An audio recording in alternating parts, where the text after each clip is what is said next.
मनोहर हिंदी कहानियां पर आप सभी का हार्दिक स्वागत है। आज की कहानी। माधव कुछ दिनों से बीमार चल रहे थे। 50 साल की उम्र, सफेद दाढ़ी, उस पर भी बीमारी के बाद की कमजोर हालत। यह सब देखकर घर के लोगों ने माधव को बेटी की शादी कर देने की सलाह दे दी। कहते थे कि अपने जीते जी लड़की की शादी कर जाओ। माधव ने अपने छोटे भाई से कहकर अपनी लड़की के लिए एक लड़का दिखवा लिया। माधव की लड़की गौरा 15 साल की थी। दिन भर एक छोटी सी फ्रॉक पहने सहेलियों के साथ घूमती रहती, गोटी खेलती, गांव के बाहर लगे आम के पेड़ पर चढ़कर गिल्ली फेंकने का खेल भी खेलती। जैसे ही गौरा की शादी के लिए लड़का मिला, वैसे ही उसका घर से निकलना कम कर दिया गया। अब गौरा घर पर ही रहती थी। मोहल्ले की लड़कियां उसके पास आती तो थीं, लेकिन पहले जैसा माहौल नहीं था। गौरा की शादी की खबर जब उन लड़कियों को लगी, तो गौरा को देखने का उनका नजरिया ही बदल गया था। माधव ने फटाफट गौरा की शादी उस लड़के से तय कर दी।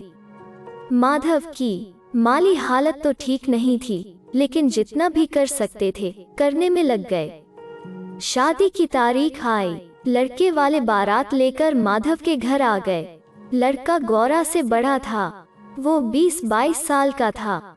गौरा को इन बातों से ज्यादा मतलब तो नहीं था, लेकिन इस वक्त उसे अपना घर छोड़कर जाना कतई अच्छा नहीं लग रहा था। शादी के बाद गौरा अपनी ससुराल चली गई, लेकिन रोते हुए। गौरा की शादी के कुछ दिन बाद ही माधव की बीमारी ठीक होने लगी। फिर कुछ ही दिनों में वे पूरी तरह से ठीक भी हो गए, मानो उस मासूम गौरा की शादी करने के लिए ही वे बीमार पड़े थे। उधर गौरा ससुराल पहुंची तो देखा कि वहां घर जैसा कुछ भी नहीं था। न साथ खेलने के लिए सहेलियां थीं और न ही अपने घर जैसा प्यार करने वाला कोई। गौरा की सास दिन भर मुंह ऐंठे रहती थी।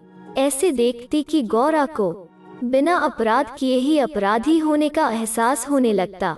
जिस दिन गौरा अपने घर से विदा होकर ससुराल पहुंची, उसके दूसरे दिन से ही उससे घर के सारे काम कराए जाने लगे। गौरा को चाय बनाना तो आता था, लेकिन सब्जी छोंकना, गोल गोल रोटी बनाना नहीं आता था। जब ये बातें उसकी सास को पता चली, तो वे गौरा को खरी खोटी सुनाने लगी। बहू, तेरी माँ ने तुझे कुछ नहीं सिखाया, न तो दहेज दिया और न ही ढंग की लड़की।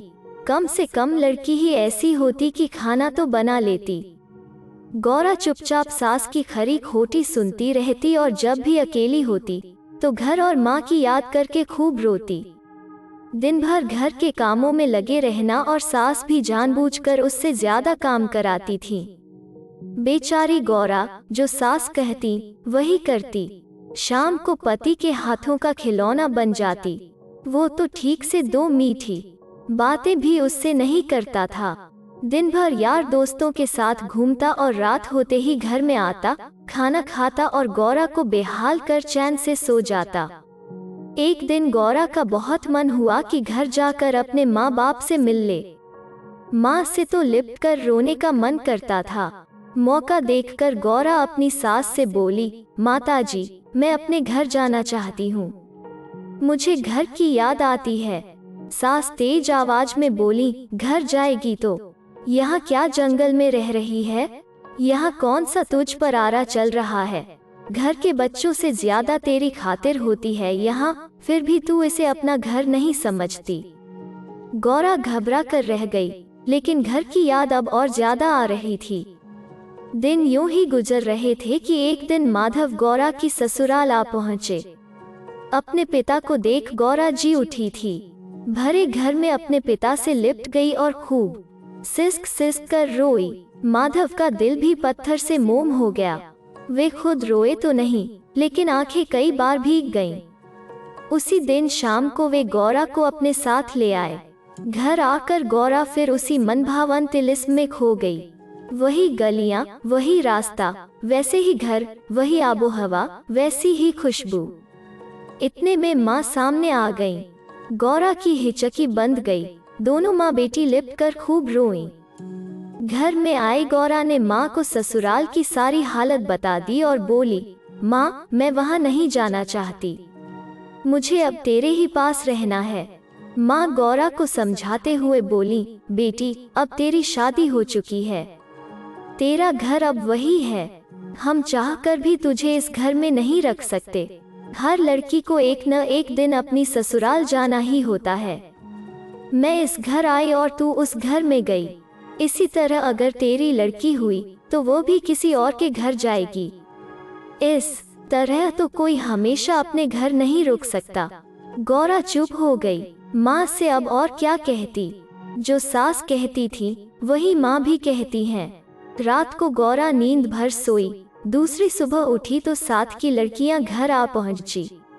अभी तक सब की सब कुंवारी थीं, जबकि गौरा शादीशुदा थी।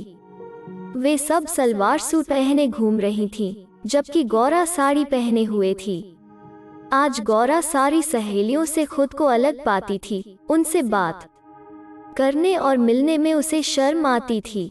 मन करता था कि घर से उठकर कहीं दूर भाग जाए, जिससे न तो ससुराल जाना पड़े और न ही किसी से शर्म आए।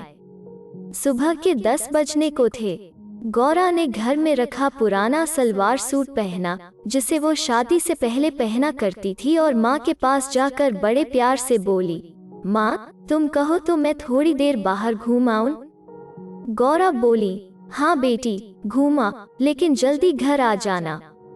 अब तू छोटी बच्ची नहीं है। गौरा मुस्कुराते हुए घर से निकल गई। उसकी नजर गांव के बाहर लगे आम के पेड़ के पास गई। मन खिल उठा। लगा जैसे वो पेड़ उसका अपना है। कदम बरबस ही गांव से बाहर की ओर बढ़ गए। हवा के हल्के झोंके और खेतों पेड़ों का सूनापन, चारों तरफ शांत सा माहौल और बेचैन मन, मानो फिर से लौट पड़ा हो गौरा का बचपन। हवा में पैर फेंकती सीधी आम के पेड़ के नीचे जा पहुंची। यह वही आम का पेड़ था जिसके ऊपर चढ़कर गिल्ली फेंकने वाले खेल खेले जाते थे, जहां सहेलियों के साथ बचपन के सुख भरे दिन गुजारे थे। गौरा दौड़कर आम के पेड़ से लिपट गई। उस मौन खड़े पेड़ से रो रो कर अपने दिल का हाल कह दिया। पेड़ भी जैसे उसका साथी था। उसने गौरा के मन को बहुत तसल्ली दी। थोड़ी देर तक गौरा पेड़ से लिपटी बचपन के दिनों को याद करती रही। बचपन तो अब भी था, लेकिन कोई उसे छोटी लड़की मानने को तैयार न था। सब कहते कि वो बड़ी हो गई है, लेकिन खुद गौरा और उसका दिल नहीं मानता था कि वो इतनी बड़ी हो गई है कि घर से बाहर किसी और के साथ रहने लगे, बड़ी औरतों की तरह काम करने लगे, सास की खरी खोटी सुनने लगे। गौरा बैठी सोचती रही। मन में गुबार की आंधी चलती थी। फिर न जाने क्या सोचकर अपना दुपट्टा उतारा और आम के पेड़ पर चढ़कर छोर को उसकी डाली से कसकर बांध दिया। फिर आम के पेड़ से उतरकर दूसरा छोर अपने गले में बांध लिया। अभी तक गौरा ठीक ठाक थी। खड़ी खड़ी थोड़ी देर तक वो अपने गांव को देखती रही। फिर एकदम से पैरों को हवा में उठा लिया। शरीर का सारा भार गले में पड़े दुपट्टे पर आ गया। दुपट्टा गले को कसता चला गया। आंखें बाहर निकली पड़ी थीं, मुंह लाल पड़ गया था। थोड़ी ही देर में गौरा की मौत हो गई। अब उसे ससुराल नहीं जाना था और न ही कोई परेशानी सहनी थी। कांटों पर चल रही मासूम सी जिंदगी का अंत हो गया था। जिस बच्ची के खेलने की उम्र थी, उस उम्र में उसे न जाने क्या क्या देखना पड़ा था। उसकी दिमागी हालत का अंदाजा सिर्फ वही लगा सकती थी। एक भी ऐसा शख्स नहीं था जो उस अबोध बच्ची को समझता। लेकिन आज सब खत्म हो गया था, उसकी सारी समस्याएं और उसकी जिंदगी। अगर आपको यह वीडियो पसंद आया तो इसे लाइक कीजिए, शेयर कीजिए और इस चैनल को सब्सक्राइब कीजिए।